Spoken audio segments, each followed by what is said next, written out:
Hello दोस्तों, एक बार फिर से आप सभी लोगों का स्वागत है हमारे न्यू सर्जन एकेडमी के प्लेटफॉर्म पर। जैसा कि आप सभी लोगों को पता है, हम न्यू सर्जन सीरीज के माध्यम से या सृजन सीरीज के माध्यम से आप लोगों के बीच में बहुत इंपॉर्टेंट कंटेंट को आपके साथ हम शेयर कर रहे हैं। चाहे वो हिंदी का, चाहे वो पॉलिटी का, चाहे वो करंट अफेयर्स का, यानी कि ये तीन ऐसे बड़े सब्जेक्ट हैं आपके यूपी ट्रिपल एस सी के एग्जामों के लिए, उत्तर प्रदेश पुलिस के एग्जाम के लिए, जहां से बहुत सारे क्वेश्चंस बार बार और हमेशा पूछे जाने वाले हैं। हमारा जो पूरे का पूरा टारगेट है वो है आपको जो आने वाली परीक्षा है, चाहे वो यूपी पीसीएस की परीक्षा हो, चाहे वो आपकी यूपी पीसीएस आरओ एआरओ की परीक्षा हो, चाहे उत्तर प्रदेश पुलिस का री एग्जाम हो, हमने इस कंटेंट को ऐसे डिजाइन किया है कि आपके वन लाइनर जो करंट अफेयर्स के क्वेश्चंस आते हैं आप उनको भी सोल्व कर सकते हैं। साथ ही साथ आप उन वन लाइनर से निकालकर स्टेटमेंट वाले क्वेश्चंस जो आपके पीएससी लगातार पूछती है वहां भी आप लोग सोल्व कर सकते हैं। तो आज हम लोग जो धीरे धीरे हमारा जो पूरा सृजन सीरीज का जो एक पूरा कह सकते हैं महासंग्राम की तरह से हम लोगों ने सीरीज चला रखा है आप लोग के लिए फ्री ऑफ कॉस्ट। यूट्यूब पर हम लोग 2 से 3 सब्जेक्ट तो अभी कंटिन्यू आपको मिल रहे हैं। इसके बाद भी आपको जो आने वाला टाइम है वहाँ सारे सब्जेक्ट जो आपके एग्जामिनेशन के पॉइंट ऑफ व्यू से इंपॉर्टेंट रहने वाले हैं, आपको रिविजन के माध्यम से इंपॉर्टेंट रहने वाले हैं, उन सबको आप लोग हमारे इस न्यू सृजन एकेडमी के माध्यम से हमारे प्लेटफॉर्म से आप लोग फ्री ऑफ कॉस्ट लेते रहेंगे। तो प्यारे दोस्तों, आज मैं आपको बता दूं हम लोग पहुंच चुके हैं, आज जो हमारा सीरीज है उस सीरीज के हम 10वें पड़ाव पे पहुंच चुके हैं। 10th हमारा आज का जो लेवल है वो हम पहुंच चुके हैं 10वें लेवल पे, यानी कि आज हमारा जो लेक्चर चलने वाला है वो है 10 नंबर का 10th जो सीरीज है। ठीक है प्यारे दोस्तों, तो जैसे आपको पता है कि हम लोग क्या करते हैं, हम लोग पहले एक क्वेश्चंस आपको दिखाते हैं। क्वेश्चंस खाली ऐसा नहीं है कि क्वेश्चन उठा के दिखा दिया और आप लोगों ने सोल्व कर लिया और हो गया।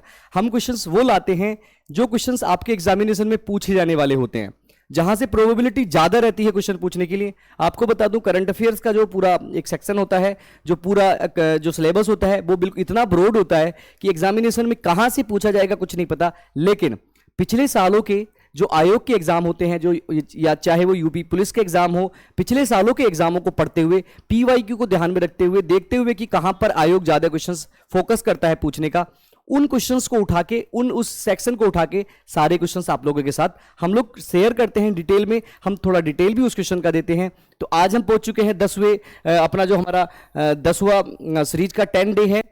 हर डे आपको एक लेक्चर मिल रहा है, 20 से 25 क्वेश्चन इसमें मिल रहे हैं। आपको कुछ नहीं करना है, कॉपी पेन आप लेना चाहते हैं तो ले सकते हैं, क्योंकि इंपॉर्टेंट सवाल है, आपको लगता है कोई इंपॉर्टेंट फैक्ट आपके पास है तो आप रफ कॉपी में उसको लिख सकते हैं। अन्यथा आप इस वीडियो को 2 से 3 बार देखेंगे तो आपको बिल्कुल समझ में आ जाएगा, आपके सबकॉन्शियस माइंड में पहुंच जाएगा। तो हम लोग बहुत ज्यादा समय ना लेते हुए हम लोग स्टार्ट करते हैं। आज का पहला सवाल क्या कहता है, देखिए सवाल थोड़ा बड़ा हो सकता है, लेकिन वो सवाल क्यों बड़ा है आपको मैं बता दूं, क्योंकि हमको करना है आपसे जो करंट के क्वेश्चंस हैं उन क्वेश्चंस के माध्यम से आपको हमें बताना है कि हाँ देखिए जो कंटेंट है वो कंटेंट कैसे पूछा जाता है। देखिए फरवरी 2024 का, यानी कि बिल्कुल करंट है, एकदम से पहला नंबर का सवाल है आपका। फरवरी 2024 का ही एक बहुत बड़ा करंट अफेयर का एक फैक्ट है, एक ऐसी घटना है, एक ऐसा घटनाक्रम है। देखिए क्या कहता है, फरवरी 2024 को उच्चतम न्यायालय ने चुनावी बॉन्ड आपको जान सकते हैं, जो चुनावी बॉन्ड था, यानी कि जो भी आजकल की जो पार्टियां हैं, हमारी जो नेशनल पार्टी थी, उन पार्टियों को दान या चंदा देने के लिए एक व्यवस्था स्टार्ट की गई थी जिसको बोलते थे हम बॉन्ड, चुनावी बॉन्ड। उसमें क्या होता था, उसमें कोई भी अदर पार्टी या कोई कंपनी या कोई बिजनेसमैन या कोई इंडिविजुअल्स किसी भी कंपनी को हाइड तरीके से, यानी कि छिपे रहते हुए, मतलब पर्दे के पीछे रहते हुए, अपनी जो पहचान है उसको गुप्त करते हुए किसी भी जो पार्टी है उस पार्टी को क्या कर सकता था, पैसे डोनेट कर सकता था, दान दे सकता था। तो क्या किया गया, दान देने में क्या होता था, मान लो 1000, 10,000, 1 लाख, 10 लाख, ऐसे इस हिसाब से इसके टर्न्योर में इस पूरे चुनावी बॉन्ड के हिसाब से पैसे दिए गए हर पार्टी को। वो कंडीशन थी केवल और केवल एसबीआई बैंक ही उस जो आपका वो बॉन्ड था उसको दिया जाता, इशू कर सकता था, बाकी और कोई बैंक को ऐसा सिस्टम नहीं किया गया था। गवर्नमेंट ने एक सिस्टम बनाया चुनावी बॉन्ड का कि चुनाव लड़ने के लिए पार्टियों को पैसे की जरूरत पड़ती है। अब पैसे कौन कितने देता है, कितने नहीं देता है, इसका पता नहीं चल पाता, यानी कि भ्रष्टाचार को बचाने के लिए, भ्रष्टाचार को उजागर करने के लिए और ये पता करने के लिए कि हाँ वास्तव में एग्जैक्टली किस पार्टी को कितना चंदा मिलता है, कैसे मिलता है, इस सबको ध्यान में रखते हुए चुनावी बॉन्ड को स्टार्ट किया गया। लेकिन अभी हम बात कर रहे हैं 2024 यानी कि फरवरी 2024 में, यानी कि इसी साल की फरवरी मंथ में सुप्रीम कोर्ट में एक केस जाता है और क्या कहते हैं, सामान्यतः देखो उच्चतम न्यायालय मतलब जो सुप्रीम कोर्ट है, सुप्रीम कोर्ट ने चुनावी बॉन्ड को असंवैधानिक का मतलब होता है संविधान के इतर जाके, संविधान से अलग, यानी कि एक तरह से गैर कानूनी, असंवैधानिक करार दिया। इस संदर्भ में निम्नलिखित कथनों पर विचार कीजिए। देखिए, एक सवाल तो आपका यही हो चुका है कि संवैधानिक यानी कि ऐसे असंवैधानिक घोषित कर दिया है जो कि संविधान में, इस संविधान के इतर या संविधान में कोई प्रावधान इसका नहीं है। देखिए, हम ऑप्शन पढ़ते हैं। ऑप्शन क्या कहता है, यह फैसला मुख्य न्यायाधीश डी वाई चंद्रचूड़ की अध्यक्षता वाली 7 जजों की पीठ ने लिया गया। प्यारे दोस्तों, आप लोगों को जो वनडे एग्जाम है, देखिए मैं बताता हूं, वनडे एग्जाम कुछ नहीं होता। वनडे एग्जाम होता है केवल और केवल आपको फोकस्ड करना है, और जब आपको फोकस्ड के साथ साथ स्पेयर्ड करना हो, जब आपको अपनी नॉलेज को बढ़ाना हो, ब्रॉड करना हो, उसके डिटेल में जाना हो, तब आपको किसी वनडे एग्जाम से निकल के पीएससी या यूपीएससी में जाना होता है। देखिए, सवाल नंबर 1 आपके लिए यहीं से बन चुका है। सवाल नंबर क्या है कि देखिए, मुख्य न्यायाधीश कौन है? D Y Chandrachud. कौन है? D Y Chandrachud. आपसे पूछा जाएगा भारत के वर्तमान में मुख्य न्यायाधीश कौन से हैं, तो डी वाई चंद्रचूड़। पहला स्टेटमेंट देखते हैं क्या कहता है। अगला स्टेटमेंट देखते हैं। पीठ ने, मतलब पीठ का मतलब कौन है कि ये 7 जजों की जो पीठ बनी है, पीठ ने कहा कि चुनावी बॉन्ड योजना संविधान के अनुच्छेद नंबर 19(1) या 19(1) का जो सब क्लोज ए है के तहत प्रदत्त मतदाताओं की सूची के अधिकार का उल्लंघन करता है। मतदाताओं की सूची का उल्लंघन करता है। वो देखेंगे कैसे उल्लंघन करता है। अगली बात करते हैं। देखिए, नीचे दिए गए कूटों का आपका वर्णन करना है। नीचे दिए गए कूट की बात करनी है। देखिए, सवाल आपको थोड़ा बड़ा लगेगा, पर सवाल इतना बड़ा है कि आपको चुनावी बॉन्ड समझाने के लिए सफिशिएंट है। कह रहे हैं डीवाई चंद्रचूड़ की 7 जजों की बेंच ने ऐसा किया, तो प्यारे दोस्तों, ऐसा 7 जजों की बेंच ने नहीं किया था। लेकिन अब आपको पता है, भारत के संविधान में मैंने आपको बहुत अच्छे से आर्टिकल 19(1) के बहुत सारे क्लोज पढ़ाए हैं, जिस क्लोज में स्वतंत्र अभिव्यक्ति का विचार एवं अभिव्यक्ति की स्वतंत्रता दी गई है, जिसमें सब क्लोज दिए गए 6। तो क्या कह रहे हैं कि मतदाताओं की सूचना के अधिकार को, देखिए जिसमें सूचना का अधिकार भी आता है, सूचना का अधिकार अधिनियम 2005 में सूचना का अधिकार अधिनियम आया, जो आर्टिकल 19(a) को टच करता है और क्या कहता है कि ये हमारा अधिकार है कुछ भी सरकार से जानने का, कुछ भी अपनी बात, कुछ भी नहीं, मतलब जो उन्होंने उस अधिनियम के माध्यम से, सूचना के अधिकार अधिनियम के माध्यम से उन्होंने राइट टू इंफॉर्मेशन के एक्ट के माध्यम से उन्होंने बताया कि इन सूचनाओं को आप ले सकते हैं, इन सूचनाओं को आप किसी भी डिपार्टमेंट से मांग सकते हैं, पैसा कितना जाता है, कहां खर्च होता है, किस स्कीम पे खर्च हुआ, किस डेट को निकला, ये सारी चीजें आप लोग पूछ सकते हैं। किससे आप पूछ सकते हैं? सूचना के अधिकार अधिनियम 2005 के माध्यम से। सवाल नंबर 1, सूचना का अधिकार अधिनियम जो है वो कब लागू हुआ? सन 2005 में। देखिए, एक सवाल है लेकिन मैं आपको हर एक पॉइंट पे बताता चलूंगा। दूसरे नंबर पर कि सूचना का अधिकार अधिनियम भारत के संविधान के किस अनुच्छेद को टच करता है, किस अनुच्छेद में उसकी बात या उसकी व्याख्या देखने को मिलती है? तो वो है प्यारे दोस्तों अनुच्छेद नंबर 19, यानी कि स्वतंत्र अभिव्यक्ति और विचार की स्वतंत्रता, राइट टू एक्सप्रेशन एंड जो आपका राइट टू एक्सप्रेशन है, अपने जो विचार हैं, थॉट्स हैं, उनको एक्सप्रेस करने का जो डिटेल है वो आपको देखने को मिलता है कहां पे? तो इसका आंसर प्यारे दोस्तों क्या होगा? इसका आंसर होगा बी। अभी मैं इससे रिलेटेड जो चीजें हैं वो आपको बताने की कोशिश करूंगा। देखिए, मैंने पहले भी आपको बताया है कि हम लोग थोड़ा डिटेल भी उसको करेंगे। आपके पास इतनी इंफॉर्मेशन हो जाएगी कि चुनावी बॉन्ड आपके लिए बहुत नई चीज नहीं रहेगा। आपको ऐसा नहीं कि आपने कभी पहले नहीं सुना होगा, लेकिन आप इस वीडियो के माध्यम से, इस लेक्चर के माध्यम से, न्यूज सर्जन एकेडमी के माध्यम से या मेरे खुद के माध्यम से आप लोग को चुनावी बॉन्ड के बारे में बहुत सारी नॉलेज जो आपके एग्जाम पॉइंट ऑफ व्यू से इंपॉर्टेंट होती है वो आपको आज आ जाएगी। देखिए, उच्चतम न्यायालय ने चुनावी बॉन्ड की योजना को असंवैधानिक घोषित किया। Very good. कब घोषित किया? 15 फरवरी 2024 को। ये मैं पहले ही बता चुका हूं। दूसरी बात, घोषणा किया गया मुख्य न्यायाधीश डीवाई चंद्रचूड़ की अध्यक्षता में। देखिए, अध्यक्षता में 5 सदस्य पीठ थी। स्टेटमेंट नंबर जो 1 था आपका, स्टेटमेंट नंबर जो 1 था उसमें कितने सीट दे रखा था? उसमें दे रखा था 7, इसलिए वो गलत हुआ था। कितने जजों की पीठ थी? वो पीठ थी 5, यानी कि जो बेंच थी उसमें डीवाई चंद्रचूड़ की अध्यक्षता के साथ 4 और जो सुप्रीम कोर्ट के जज थे उन लोगों की बात थी। ठीक है, पीठ में शामिल मुख्य न्यायाधीश डीवाई चंद्रचूड़ थे, उसके बाद न्यायमूर्ति संजीव खन्ना थे, BR गवई थे, GV पादरीवाला थे और मनोज मिश्रा थे। तो यानी कि डी वाई चंद्रचूड़ जो मुख्य न्यायाधीश हैं, उनके साथ साथ देखिए 1, ये 2, ये 3, ये 4 और ये 5, यानी कि 5 जजों की बेंच ने ये घोषणा की। इसलिए स्टेटमेंट नंबर जो पहला था जिसमें क्या दिया था, 7 जज दिए थे, इसलिए स्टेटमेंट गलत हुआ था। अगली बात देखते हैं क्या, चुनावी बॉन्ड योजना संविधान के अनुच्छेद 19(1) के ए के तहत प्रदत्त मतदाता मतलब आप लोग आमजन जो वोट डालते हैं के सूचना के अधिकार का उल्लंघन करता है। बिल्कुल सही बात है, ये मैंने आपको बताया भी है, बिल्कुल सही बात है। अगला क्वेश्चन देखिए, चुनावी बॉन्ड के ऊपर मैंने बताया कि कोई भी व्यक्ति इंडिविजुअल किसी भी जो पार्टी है, नेशनल पार्टी है, उसको बॉन्ड दे सकती है, पैसे दे सकती है, दान दे सकती है। वो दान कितने दिन में उस पार्टी को भुनाने होंगे, वो 15 दिन के लिए वैलिड होगा चुनावी बॉन्ड। देखिए कह रखा है 15 दिन की वैधता वाले बिना भुनाए गए चुनावी बॉन्डों को राजनीतिक दलों को खरीदने पर वापस कर दिया जाएगा। अगर 15 दिन के अंदर अगर नहीं, वो जो भी जिस भी व्यक्ति ने वो बॉन्ड खरीदा है और पार्टी को दिया है, और वो पार्टी 15 दिन तक अगर उस बॉन्ड को बैंक में जाके अपने खाते में विड्रॉल नहीं कराती है, तो वो उसको डिसॉल्व कर दिया जाएगा और वो वापस कर दिया जाएगा जिसने उसको खरीदा होगा उसको ही। अगली बात देखिए, एसबीआई को चुनावी बॉन्ड का ब्यौरा 6 मार्च 2024 तक चुनाव आयोग को उपलब्ध कराना होगा। यानी कि चुनावी बॉन्ड का चुनाव कितने बॉन्ड बिके, कितने रुपए के बॉन्ड लिए गए और किस पार्टी ने वो बॉन्ड भुनाए, इस सब की जानकारी एसबीआई चुनाव आयोग को देगा। एसबीआई से मिले विवरण के बाद चुनाव आयोग 13 मार्च को यह सूचना सार्वजनिक करेगा। देखिए क्या है, सार्वजनिक करने का मतलब है पारदर्शिता लाना। सार्वजनिक करने का मतलब है जो आपका भ्रष्टाचार है, जो करप्शन है, उसको फ्री करना। बहुत सारे लोग आपने सुना होगा कि बहुत सारे आतंकवादी या बहुत सारे ऐसे जो गैंगस्टर्स होते थे या बहुत सारे ऐसे जो गलत काम करने वाले लोग होते थे, बड़ी बड़ी पार्टियों को दान देकर अपने आप को बचा के ले जाते थे। ये आप लोगों ने पिक्चर के माध्यम से भी देखा होगा, मूवीज के माध्यम से, और आप लोगों ने देखा भी होगा कि किसी ना किसी बड़े नेता का संरक्षण होता था, किसी ना किसी जो आपका जो गलत काम करता था, जो आपका हिस्ट्री सीटर होते थे, जो आपके मर्डर्स या उससे ज्यादा एक तरह से कह सकते हैं कि हमारी जो अच्छी एक संस्कृति थी उसको बिगाड़ने के लिए रहते थे, उनका संरक्षण किसी ना किसी नेता का होता था।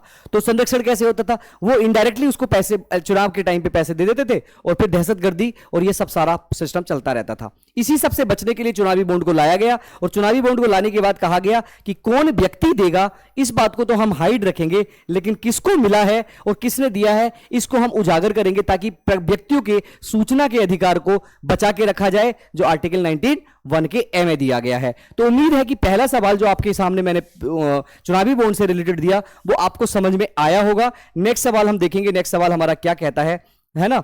नेक्स्ट सवाल को देखेंगे। देखिए नेक्स्ट सवाल आपका बहुत इंपॉर्टेंट है, आप लोग इसको देखेंगे एक बार। मैं साइड हट जाता हूं, आप पढ़ेंगे। वर्ष 2024 में निम्नलिखित में से किसे भारत रत्न से सम्मानित नहीं किया गया है? देखिए शब्द बहुत इंपॉर्टेंट है, नहीं किया गया है। कर्पूरी ठाकुर, चौधरी चरण सिंह, लाल कृष्ण आडवाणी, CN राव को। तो आपको बताना है कि किसको नहीं किया गया है, किसको जो भारत रत्न। देखिए भारत रत्न भारत का सबसे बड़ा जो भारत रत्न है, भारत का सबसे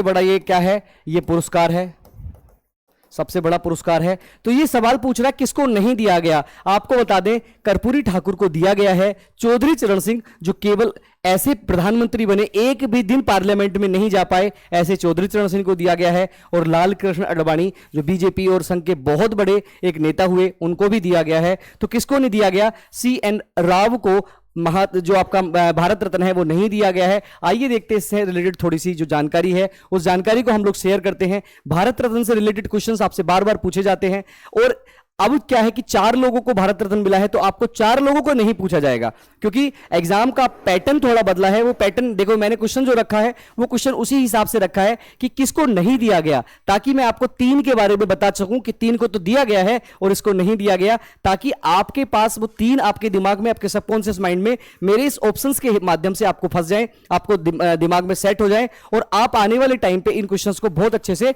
सोल्व कर पाओ। देखिए हम डिटेल की तरफ जाते हैं। 2024 में जो 2024 निकला है उसमें भारत रत्न पुरस्कार कितने लोगों को दिया गया है। देखिए सबसे पहले 2024 में कर्पूरी ठाकुर को दिया गया है, उसके बाद लाल कृष्ण आडवाणी को दिया गया है, उसके बाद चौधरी चरण सिंह को दिया गया है, उसके बाद दिया गया है पीवी नरसिम्हा राव को, उसके बाद दिया गया है एमएस स्वामीनाथन को। भारत में जो आपकी हरित क्रांति के जगन्नाथ स्वामीनाथन, इसके बारे में इनको दिया गया। देखिए टोटल मिला के पांच लोगों को दिया गया है भारत रत्न, 5 लोगों को दिया गया है। इसके बारे में डिटेल देखते हैं। भारत रत्न से सम्मानित कुल व्यक्ति 53, कुल व्यक्ति के रूप में देखें, कुल व्यक्ति के रूप में देखें तो 53 में जो है कर्पूरी ठाकुर हैं। कर्पूरी ठाकुर के बारे में थोड़ी बात जान लेते हैं, कहां के हैं। कई बार ऐसा भी पूछ लिया जाता है कि कहां से हैं, कौन है, तो कर्पूरी ठाकुर के बारे में जान लेते हैं। जन्म इनका 24 जनवरी 1924 को होता है समस्तीपुर में, जो बिहार में आपको पता है समस्तीपुर के एक पितोजिया करके गांव, वहां पे अब कर्पूरी ग्राम उसका नाम रख दिया गया है। इस पितोजिया का नाम अब क्या रख दिया गया है, कर्पूरी ग्राम रख दिया गया है। ये पहली बार विधानसभा चुनाव जीतते हैं 1952 में और ताजपुर निर्वाचन क्षेत्र से सोशलिस्ट पार्टी के लिए उम्मीदवार के तौर पर रहते हैं। बिहार के उप मुख्यमंत्री भी रहे हैं एक बार। कब तक रहे बिहार के उप मुख्यमंत्री, एक बार रहे हैं 67 से 68 तक के बीच में। बिहार के मुख्यमंत्री रहे 2 बार, कर्पूरी ठाकुर की बात कर रहे हैं, 2 बार बिहार के मुख्यमंत्री रहे 1970 से 1971 तक और जून 1977 से 1989 तक। ये बीपीएससी के लिए बड़ा इंपॉर्टेंट सवाल है, बीपीएससी के लिए इंपॉर्टेंट सवाल है। मैंने आपको 5 भारत रत्न के बारे में बताया है, कर्पूरी ठाकुर के बारे में बताना जरूरी है इसलिए मैंने आपको बताया। उसके बाद मृत्यु इनकी होती है 1988 में। कर्पूरी ठाकुर भारत रत्न से सम्मानित होने वाले कितने थे, 49वें व्यक्ति बने हैं, 49वें व्यक्ति ये बने हैं। प्यारे दोस्तों आपको ध्यान रखना है, ये सवाल के माध्यम से मैं आपको बस ये बताना था कि भारत रत्न से रिलेटेड जो सवाल आपका पूछा जाएगा वो बड़ा इंपॉर्टेंट है। आप लोग उसको ध्यान रखेंगे, आप उसको याद करके जाएंगे। और हमारे माध्यम से मैंने बताया कि 5 लोगों के नाम मैंने आपको बताया, ठीक है, CN राव और आपका स्वामीनाथन और लाल कृष्ण आडवाणी और आपका चौधरी चरण सिंह और आपके कर्पूरी ठाकुर, इन 5 नामों से रिलेटेड सवाल आपसे आएगा।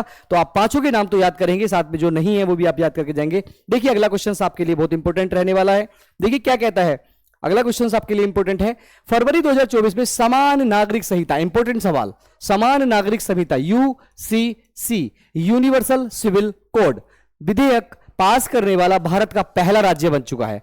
पास करने वाला भारत का पहला राज्य कौन बन चुका है प्यारे दोस्तों? असम बन चुका है क्या? नहीं। नागालैंड बन चुका है कि नहीं? मणिपुर बन चुका है कि नहीं? उत्तराखंड ऐसा राज्य बन चुका है पहला, उत्तराखंड जो यूसीसी पास करने वाला पहला भारत का राज्य बन चुका है। आप लोगों का सवाल होगा कि सर गोवा में भी तो सिविल नागरिक संहिता या यूसी यूनिवर्सल सिविल कोड लागू है। हाँ, वो पहले से उसमें लागू है, सबसे पहला राज्य भारत में हमेशा रहा है, तो उसकी बात नहीं करेंगे। अभी विधेयक को पास करने वाला वर्तमान में कौन बना है, तो आपको दोनों के बारे में डिटेल देखना है, दोनों के बारे में मैं डिटेल आपको बता के चलूंगा। देखिए समान नागरिक संहिता से क्या होने वाला है, रिलेटेड क्या है, सबके लिए समान कानून, universal civil code, article number 44, article number अनुच्छेद नंबर मैं आपको बता के चलता हूं।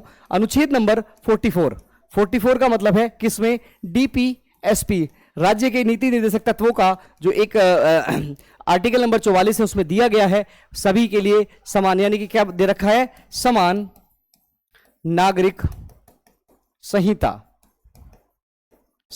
के बारे में डिटेल दिया गया है। समान नागरिक संहिता, समान नागरिक संहिता देखिए क्या है, समान नागरिक संहिता विधेयक पास करने वाला पहला राज्य बना है उत्तराखंड। बहुत इंपॉर्टेंट, देखिए 14 जुलाई को मैं आपको बता दूं, 14 जुलाई को सन 2024 को यूकेपीएससी का पेपर है।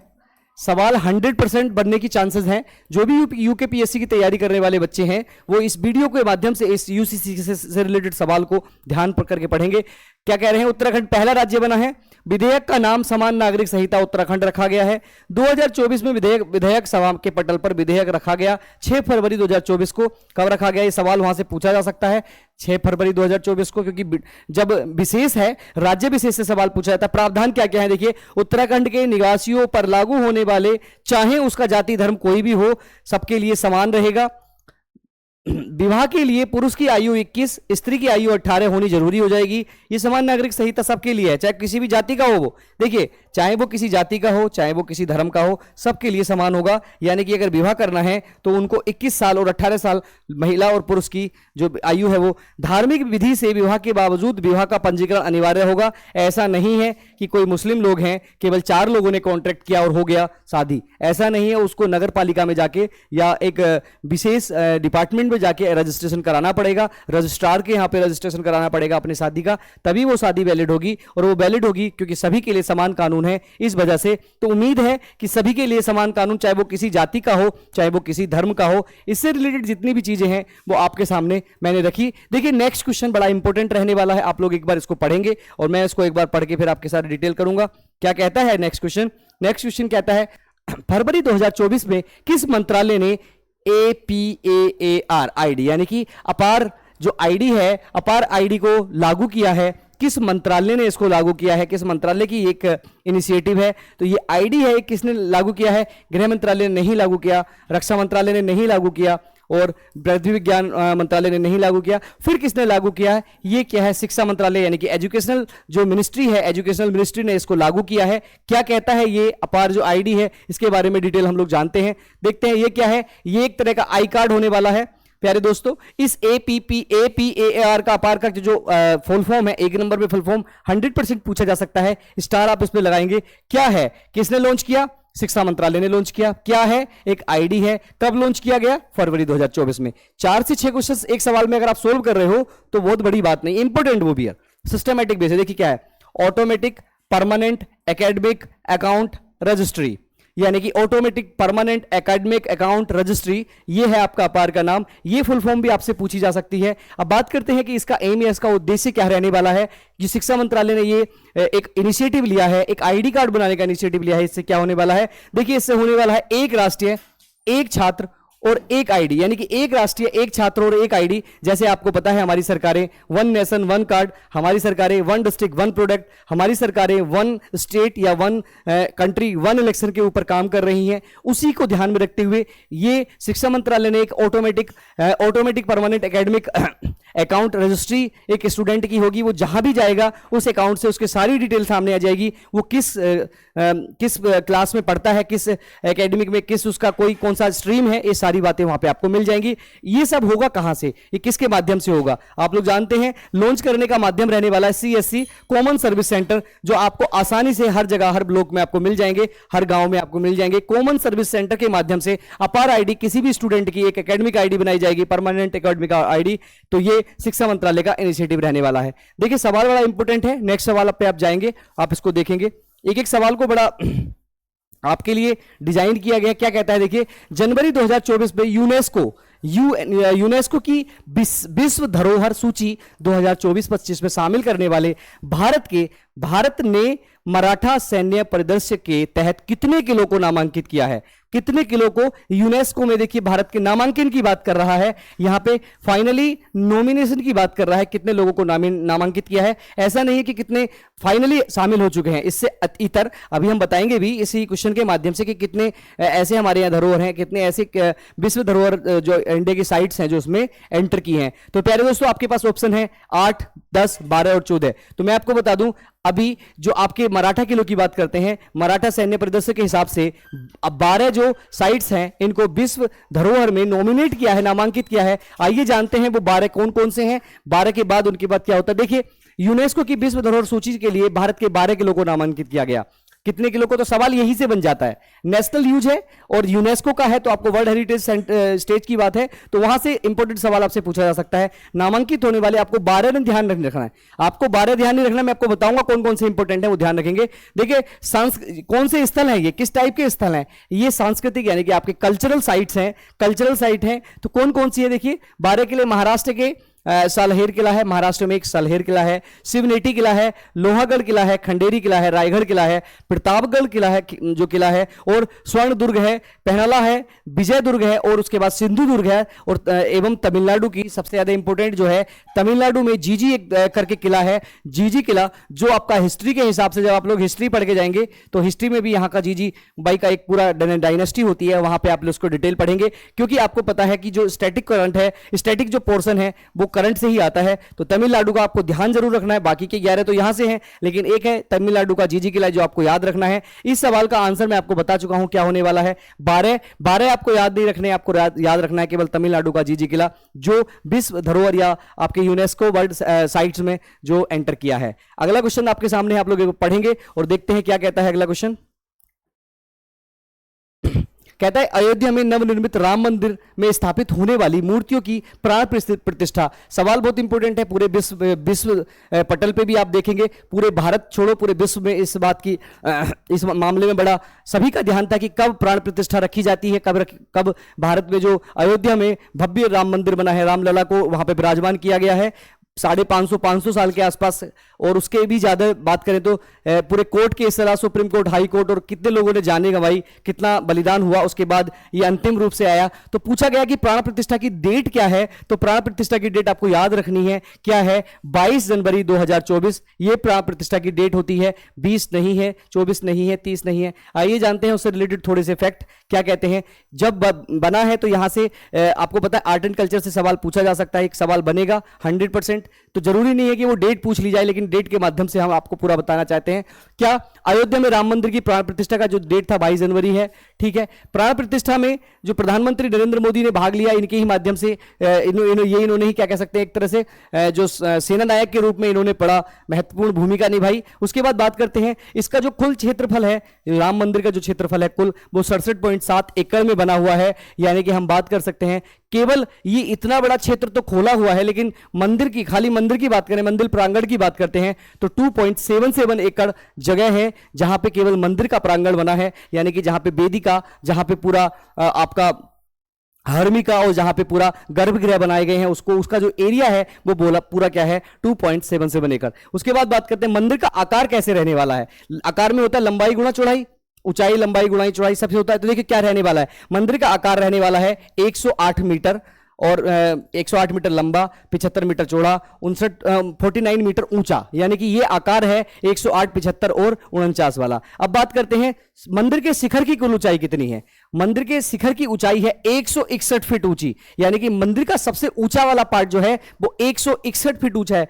यूपी पुलिस और आपका जो आरओ का एग्जाम है, फैक्ट से जहां से क्वेश्चन पूछे जाएंगे वहां स्टेटमेंट में डाल के दे दिया जाएगा भारत के भव्य राम मंदिर के जो आपका शिखर है उसकी ऊंचाई 162, 161, 163 सेंटीमीटर है। आपको सही देखना है, 161 सेंटीमीटर है। अब बात करते हैं मंदिर में कुल तलों की संख्या, यानी कि कितने तलों में यह मंदिर बना है। 3 तलों में यह मंदिर बना है। उसके बाद बात करते हैं मंदिर के प्रधान वास्तुकार, ये इंपॉर्टेंट है, जिन्होंने जो इनके मेन जो क्राफ्टर हैं, जिन्होंने इनको क्राफ्ट किया, जिनको बनाया है, वो कौन है, चंद्रकांत सोमपुरा। आपको याद रखना इंपॉर्टेंट है। राम मंदिर का जो वास्तुकार है, जैसे आपको पता है जो आपका स्टैच्यू ऑफ यूनिटी जो गुजरात में बना है, सरदार वल्लभ भाई पटेल, राम सुतार जिनके वास्तुकार थे, उनका नाम बड़ा पूछा गया। उन्हीं ने यूएसए में जाके एक और बहुत अच्छा स्वामी नारायण का मंदिर बनाया है, जो कि लगभग कंबोडिया के बाद सबसे बड़ा मंदिर भारत के बाहर का हो जाएगा, वो भी राम सुतार ने ही बनाया है। अब बात करते हैं ऐसे ही राम मंदिर को जो बनाने वाले वास्तुकार थे, क्योंकि इंपॉर्टेंट सवाल है, वास्तुकार से पूछा जाएगा, ये है चंद्रकांत सोमपुरा। उसके बाद बात करते हैं निर्माण सामग्री के लिए प्रमुख पत्थर जो थे, किस पत्थर से बनाया गया है, बंसी पहाड़पुर। यानी कि कहां से लाए गए ये पत्थर, ये लाए गए हैं बंसी पहाड़पुर। ये कहां पे है, ये है आपका भरतपुर, राजस्थान में होता है। राजस्थान में आपको पता ही है बहुत अच्छा मार्बल, बहुत अच्छा पत्थर वहां पे निकलता है। तो ये भरतपुर यानी पहाड़पुर से लाए गए, बंसी पहाड़पुर से। और गुलाबी बलुआ पत्थर है, ये गुलाबी बलुआ पत्थर से ये पूरा मंदिर बनाया गया है। उम्मीद है कि इतनी जानकारी राम मंदिर के जो है वो बहुत सफिशिएंट है आपके लिए। अगला क्वेश्चन देखिए क्या है, अगले क्वेश्चन पे चलेंगे। अगला क्वेश्चन है, आप पढ़ेंगे, देखिए क्या कहता है। जनवरी 2024 में एशिया के बारे में कुछ पूछा है। देखिए जनवरी 2024 में एशिया के सबसे बड़े एविएशन एक्सपो बिंग्स 2024 का उद्घाटन कहां पर किया गया। एशिया का सबसे बड़ा क्या है, बिंग है। आपको देखना है कहां सबसे करा गया इसका उद्घाटन। इसका उद्घाटन प्यारे दोस्तों कहां करा गया है, हैदराबाद में किया गया है। एशिया का सबसे बड़ा एविएशन का मतलब होता है जो एयर में, हवा में जो भी एक्सपो, यानी कि कोई ऐसा एक एक्सरसाइज हो सकती है, एक ऐसा प्रदर्शन हो सकता है, उसके बारे में बात कर रहे हैं। तो वो हैदराबाद में उसको ऑर्गेनाइज किया गया। देखते हैं क्या एशिया में सबसे बड़े एविएशन, इंपॉर्टेंट इसलिए क्योंकि एशिया में पहला है, भारत में नहीं एशिया में पहला है, ठीक है। इसका उद्घाटन कब किया गया प्यारे दोस्तों, इसका उद्घाटन किया गया है 18 जनवरी 2024 को। उद्घाटन करता है यानी कि किन्होंने किया है केंद्रीय नगर विमानन जो मंत्री हैं ज्योतिरादित्य सिंधिया ने। ये आपके पता है एविएशन मिनिस्टर्स हैं, इनने किया। उद्घाटन का स्थल जो था वो था हैदराबाद, कौन सा, बेगमपेट हवाई अड्डा हैदराबाद, यहां पे इसका उद्घाटन हुआ। अब बात करते हैं इसकी थीम क्या थी। थीम थी अमृत काल में भारत को विश्व में विश्व से जोड़ना, अमृतकाल के भारत को विश्व से जोड़ना, यानी कि to connect the India with the जो आपका वर्ल्ड है उससे जोड़ना। ठीक है, भारत का नगर विमानन जो इसका लक्ष्य था वो था 2047 के लिए मंच तैयार करना। 2047 तक भारत को पूरे विश्व से जोड़ने की बात की जा रही है। भारत के प्रत्येक स्टेट में एक ऐसा हवाई अड्डा, एक ऐसा प्रदर्शन स्थल बनाया जाएगा जहां से पूरे विश्व में उड़ानें भरने की कोशिश की जाएंगी। वो टारगेट इसमें 2047 रखा गया है। उम्मीद है कि इस जो सवाल है उसके माध्यम से मैं आपको बता पाया कि क्या कोशिश की गई है। देखिए अगला सवाल, अगले सवाल की तरफ चलते हैं। कहते क्या है, जनवरी 2024 में किसने शिलोंग से लौटकर स्थित असम राइफल मुख्यालय में साइबर सिक्योरिटी ऑपरेशन सेंटर का उद्घाटन किया? बहुत इंपॉर्टेंट है, नॉर्थ ईस्ट से सवाल है, हमेशा पूछे जाने की प्रोबेबिलिटी रहती है नॉर्थ ईस्ट से सवाल कि किस व्यक्ति ने इसका उद्घाटन किया।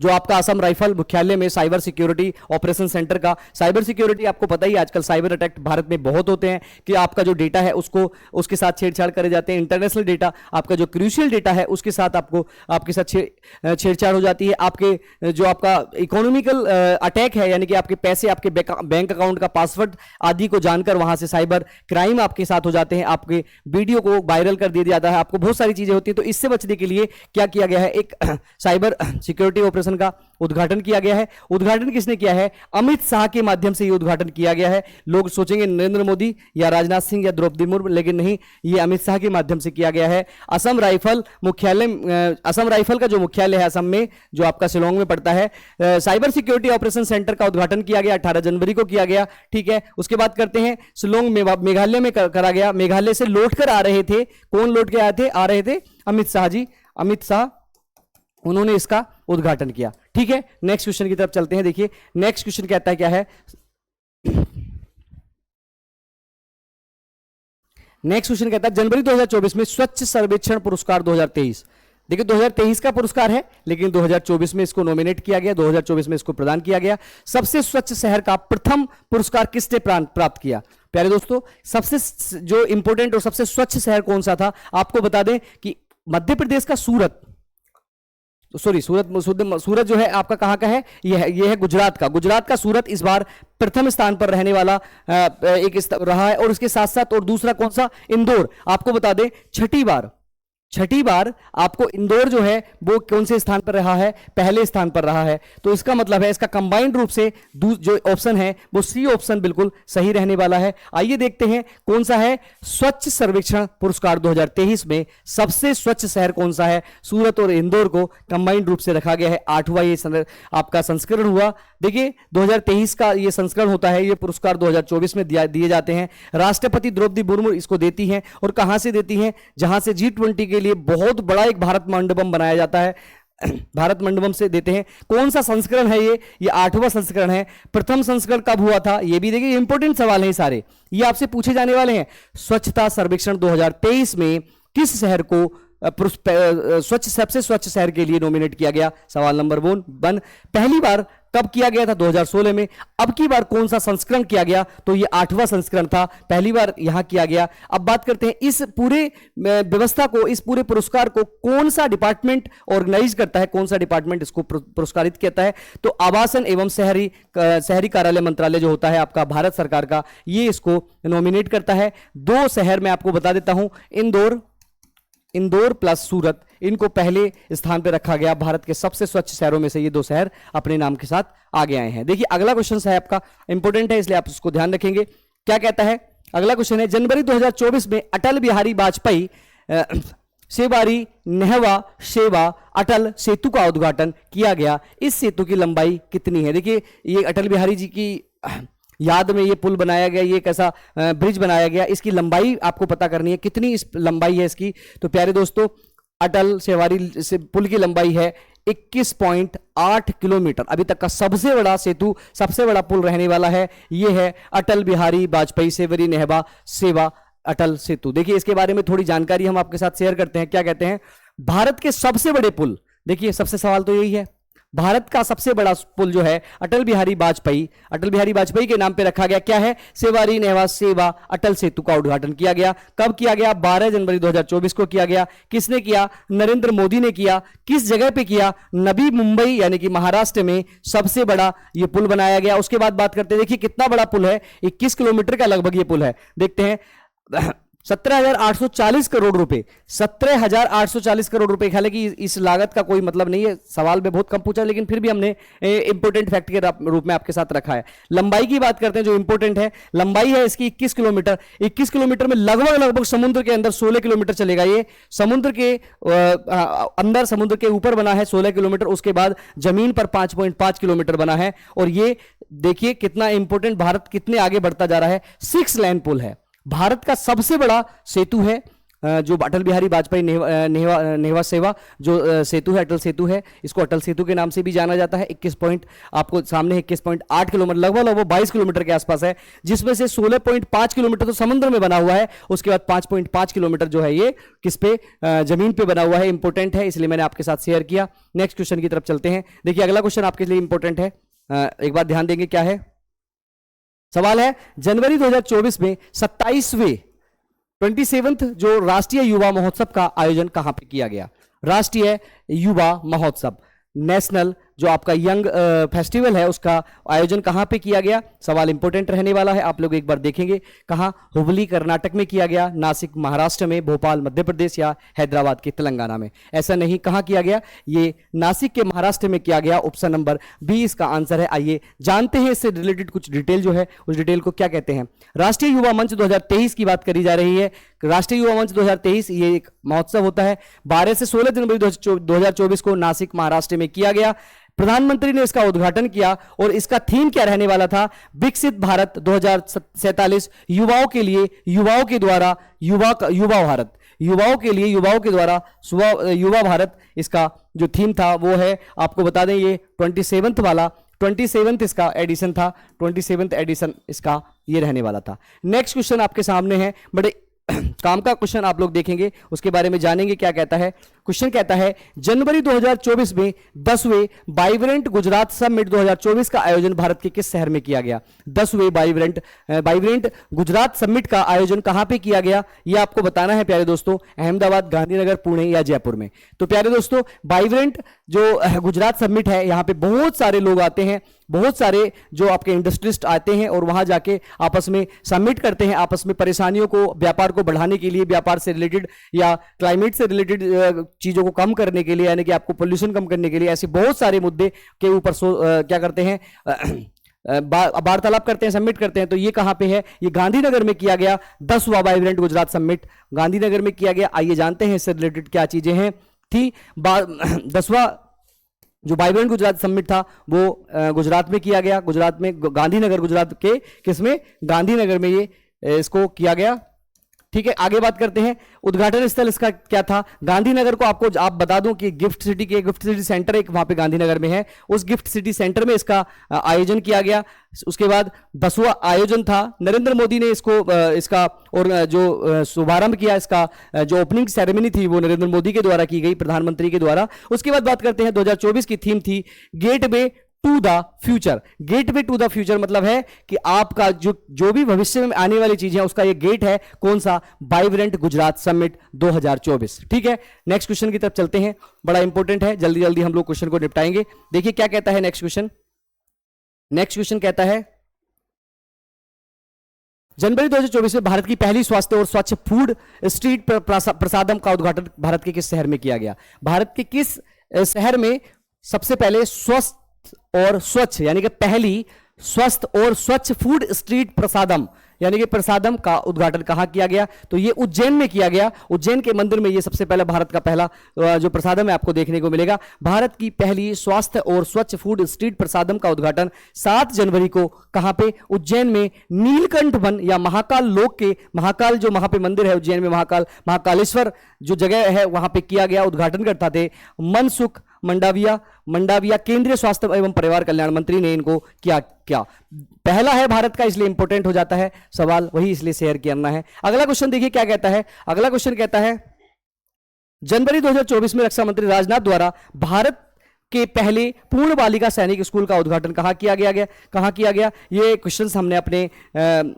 अपना जो पहला सीरीज है वहां पे हम इसको डिस्कस कर चुके हैं, तो बहुत ज्यादा समय इसको नहीं लगाएंगे। पहला बालिका सैनिक विश्वविद्यालय स्कूल के उद्घाटन मथुरा में किया गया है। ये डिटेल है, ये मैं बता चुका हूं आपको कहां पे किया गया है। मथुरा के जिले वृंदावन में एक जगह है, बहुत आस्था का एक स्थल है, वहां पे सैनिक स्कूल या संविद जो गुरुकुलम के नाम से एक स्कूल की स्थापना की गई है, जो सीबीएसई बोर्ड से संबंधित होगा। ये भी मैं आपको बता दूं, पहले हम डिस्कस कर चुके हैं। अगले क्वेश्चन को पढ़ेंगे, बहुत ज्यादा हम इस पे बात नहीं करेंगे। देखिए अगला क्वेश्चन है, दिसंबर 2023 में भारत के पहले साइबर सुरक्षा केंद्र का उद्घाटन किया गया। दिसंबर 2023 में, यानी कि इस पिछले साल का लास्ट जो मंथ था उसमें किया गया।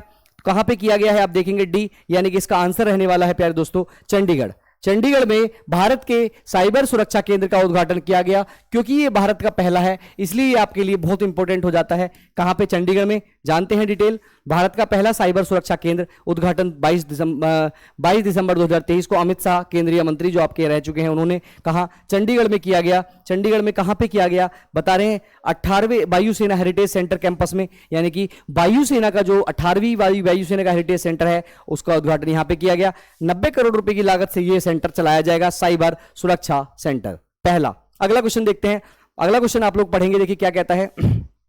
दिसंबर 2023 में किस रेलवे स्टेशन का नाम बदलकर शहीद तुषार महाजन रेलवे स्टेशन करने की अधिसूचना जारी की गई? बताना है आपको किस रेलवे स्टेशन का नाम बदलकर शहीद तुषार महाजन रेलवे स्टेशन करने की अधिसूचना जारी की गई। यह आपको बताना है प्यारे दोस्तों।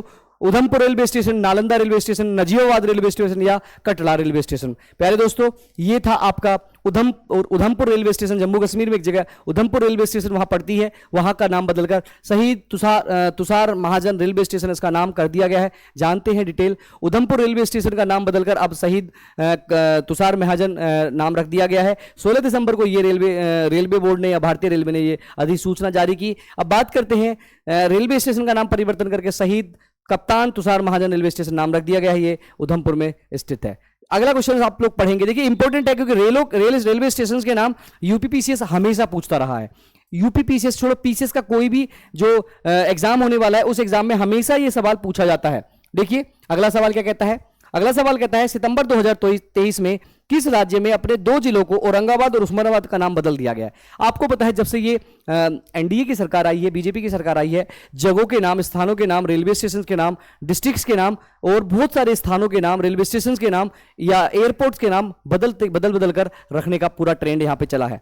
ये एक बहस का भी मुद्दा हो जाता है कि नाम बदलने से क्या डेवलपमेंट हो जाता है, वो अलग की बात है, लेकिन नाम बदला है तो हमसे पूछा जा सकता है। तो पूछे जाने के बाद क्या हम बात करते हैं? 2, एक तो औरंगाबाद का नाम बदलना है, एक उस्मानाबाद का नाम बदलना है। आपको बता दें कि ये दोनों परिवर्तन करके इनका नाम किया गया है। तो ये कहां के हैं, किस स्टेट के ये बात कर रहे हैं कि किस जगह पर ये हैं, औरंगाबाद और उस्मानाबाद। तो ये कहां पे हैं? ये महाराष्ट्र में एक जगह पड़ती है, आपने तो दुखद सुनाई होगा, जो अजंता और एलोरा की गुफाएं हैं महाराष्ट्र के, जो औरंगाबाद में बहुत सारी गुफाएं पड़ती हैं। तो ये उस्मानाबाद और औरंगाबाद कहां पे है? महाराष्ट्र में। देखिए अब बात करते हैं, औरंगाबाद और उस्मानाबाद का नाम परिवर्तन कर दिया गया 15 सितंबर 2023 की सूचना इंपॉर्टेंट है इसलिए आपके साथ रखे हैं। इनका नाम क्या क्या रखा गया है प्यारे दोस्तों? इनका नाम रखा है छत्रपति शिवाजी या संभाजी नगर। औरंगाबाद का नाम रखा गया है छत्रपति संभाजी नगर, और उसके बाद जो उस्मानाबाद है इनका नाम रखा गया है धाराशिव का नाम रखा गया है, उस्मानाबाद का नाम बदलकर धाराशिव। इंपॉर्टेंट सवाल पूछा जा सकता है आपसे क्योंकि नाम परिवर्तन से सवाल आपके हमेशा पूछे जाते हैं। अगला सवाल पढ़ेंगे। अगला सवाल क्या कहता है? दिसंबर 2023 में प्रधानमंत्री नरेंद्र मोदी ने किस किले में छत्रपति शिवाजी महाराज की प्रतिमा का अनावरण किया? छत्रपति शिवाजी महाराज की जो प्रतिमा है उसका अनावरण किस जगह पे किया? राजकोट किले में, शिवनेरी किले में, जीजीका किले में या सिंहगढ़ किला? आप लोग देखिए थोड़े से भी अगर क्यूरियोसिटी है, अगर आप तैयारी करने वाले हैं तो आपको ध्यान रखना है कि ये कहां पे है। जैसे जीजी वाला किला मैंने आपको बताया, ये कहां पे है? ये आपका तमिलनाडु का एक किला है, मैंने आपको बताया भी था, याद रखना है क्योंकि 12 साइट जो आपकी यूनेस्को में भारत के 12 किलों को शामिल किया गया वो रखा है। लेकिन इस सवाल का जो आंसर है वो है राजकोट किला। अभी हम लोग डिटेल में इसके लिए जानेंगे। प्रधानमंत्री नरेंद्र मोदी ने यानी कि शिवाजी महाराज की प्रतिमा का अनावरण किया 4 दिसंबर 2023 को नौ सेना दिवस के अवसर पर। सवाल ये भी एक इंपॉर्टेंट हो गया, देखिए नौसेना दिवस कब मनाया जाता है? 4 दिसंबर को। अनावरण कहां पे किया? महाराष्ट्र के सिंधुदुर्ग में स्थित राजकोट किले में इस बड़ी प्रतिमा का अनावरण किया गया। राजकोट में ये है, सिंधुगिरी जो सिंधुदुर्ग है वहां पे बना हुआ है। ये इंपॉर्टेंट सवाल आपके लिए हो सकता है। नेक्स्ट क्वेश्चन पे चलते हैं। देखिए आज का जो बहुत इंपॉर्टेंट क्वेश्चन है, आप देखेंगे क्या कहता है। दिसंबर 2023 में भारत सरकार ने किस संगठन को विधि विरुद्ध संगठन घोषित कर दिया है? किसने? भारत सरकार ने किस संगठन को विधि विरुद्ध का मतलब है कि आपके जो लॉ के हिसाब से नहीं चलता है, इसके जो काम है वो एंटी लॉ है, यानी कि आपके कॉन्स्टिट्यूशन के हिसाब से नहीं, भारत के हिसाब से सही नहीं है, तो वो कौन सा संगठन है? इस्लाम ए मजलिस, या तहरीक ए इस्लाम, या तहरीक ए हुरियात, या जम्मू एंड कश्मीर, ये पे TEH करके एक संघ होता है, या इंडियन ए मोहम्मदन? ऐसा नहीं है, ये बस केवल सी इसका आंसर होने वाला है, तारीख ए हुर्रियात। आपको याद रखना है क्योंकि ये एक ऑफिशियल रूप से एक ऐसा संगठन है जिसको विधि विरुद्ध घोषित किया गया है। इसका मतलब है कि ये विधि के इतर जाकर, ये कॉन्स्टिट्यूशन के अलग जाकर, ये भारत की एक इंटीग्रिटी और सॉवरेनिटी के विरुद्ध जाकर ऐसा काम कर रहे थे, ऐसा शक था, तो सरकार ने इस संगठन को विधि विरुद्ध घोषित कर दिया। ऐसे संगठनों को विधि विरुद्ध घोषित किया जाता है जो सरकार के या कानून के इतर काम करते हैं, जिनसे भविष्य में राज्य को या स्टेट को कोई नुकसान होने की संभावना होती है। ठीक है, देखिए जानते हैं तारीख ए हुर्रियत जम्मू एंड कश्मीर यानी कि TEH विधि विरुद्ध घोषित हो चुका है। 31 दिसंबर को घोषित किया गया। आपको पता है अगर भारत का गृह मंत्रालय जो है इसको घोषित करने वाला जो मंत्रालय है वो गृह मंत्रालय है। इसको किसके विरुद्ध करा गया है? UPPA के धारा 3 के तहत इसको क्या कर दिया गया है? विधि विरुद्ध घोषित कर दिया गया है। ये कानून है जो अनलॉफुल या अनपीसफुल प्रोटेक्शन एक्ट ऐसा करके होता है कि अनलॉफुल का मतलब पीसफुल मतलब शांति को भंग करने के लिए अगर कोई भी संगठन, कोई भी व्यक्ति, कोई भी निजी या सरकारी व्यक्ति शांति को भंग करता है तो उसको इस कानून के थ्रू, इस कानून की धारा 3 या धारा 4 या धारा 5, इसमें बहुत सारी धाराएं हैं, उस धारा के विरुद्ध जाके इसको घोषित कर दिया जाता है। तो तारीख ए हुर्रियत जम्मू कश्मीर का एक संगठन था, उसको क्या कर दिया गया? विधि विरुद्ध घोषित कर दिया गया। अगला सवाल आपके सामने है, देखते हैं क्या कहता है। अगला सवाल है, दिसंबर 2023 में प्रधानमंत्री नरेंद्र मोदी ने नवनिर्मित अयोध्या हवाई अड्डे का उद्घाटन। इस हवाई अड्डे का क्या नाम अब रखा गया है? इस हवाई अड्डे का नाम अब क्या रखा गया है? आपको पता है अयोध्या से रिलेटेड सवाल आपसे पूछा जा सकता है। तो अयोध्या का जो नवनिर्मित हवाई अड्डा था उसका नाम बदलकर क्या रखा गया? 2 बार नाम बदल जा चुका है। देखते हैं क्या, श्री राम अंतरराष्ट्रीय हवाई अड्डा, या राजा दशरथ अंतरराष्ट्रीय हवाई अड्डा, या अयोध्या धाम अंतरराष्ट्रीय हवाई अड्डा, या महर्षि वाल्मीकि अंतरराष्ट्रीय हवाई अड्डा। प्यारे दोस्तों, पहले तो नाम किया गया था उसका ये अयोध्या धाम, जो आजकल रेलवे स्टेशन का नाम है वो भी, लेकिन अब इसका नाम कर दिया गया है महर्षि वाल्मीकि अंतरराष्ट्रीय हवाई अड्डा। क्यों? आप पता ही है, वाल्मीकि कृत जो रामायण है, या वाल्मीकि समाज को या वाल्मीकि जी को उनको नाम को आगे बढ़ाने के लिए, उनके नाम की थोड़ी प्रतिमा, उनको थोड़ी कह सकते हैं इज्जत देने के लिए ऐसा किया गया होगा। देखते हैं क्या कहता है।